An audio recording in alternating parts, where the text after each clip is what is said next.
Mr. Speaker, I want to join my colleague in making a few contributions as it concerns the African Continental Free Trade Area Agreement that has just been assented to, and Nigeria has appended her signature by the President of the Federal Republic of Nigeria.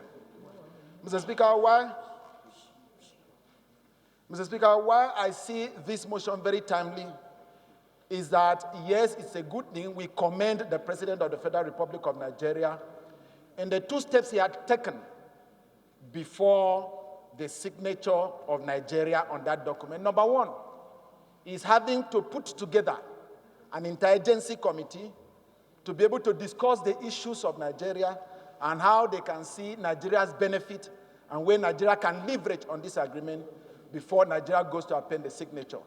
And it's akin to what Theresa May was probably doing while negotiating with Brussels, as EU specifically, before Brexit.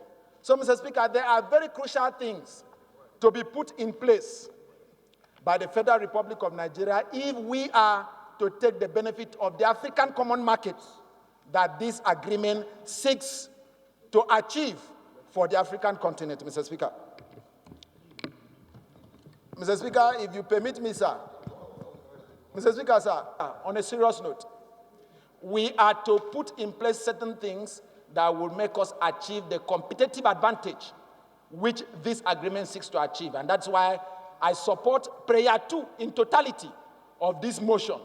Number 1, sir, it is the manufacturing sector of this country or any country that seeks to benefit from a free trade or a free market, a common market created for a community or nations.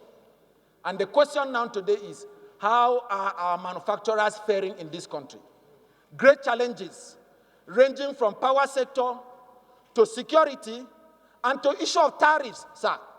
So I want to appeal that before we get the full benefit that will translate to the competitive advantage that we should take from this agreement, as we proceed to look at the 2020 budget, then we must put in place serious fundings to take off infrastructure so that, 1, our manufacturers can produce their goods at the lowest cost possible. Because if we don't do this, we are virtually going to be competing in a market at a very disadvantaged position. So I want to urge, as we go forward, joining my colleague, that we urge the federal government to be able to put things in place, make sure adequate investment in infrastructure, ranging from power, and we will talk about the long term. I believe that other issues will come about, issues of gas pricing, which is the main supply for power stations, issues of our roads, issues of our railway system like we talked about last week. So I am advocating that we should put the infrastructure on ground, invest heavily on infrastructure development so that we can get the full benefit of this trade agreement for Nigeria and Nigerians. Those are my humble submissions, Mr. Speaker.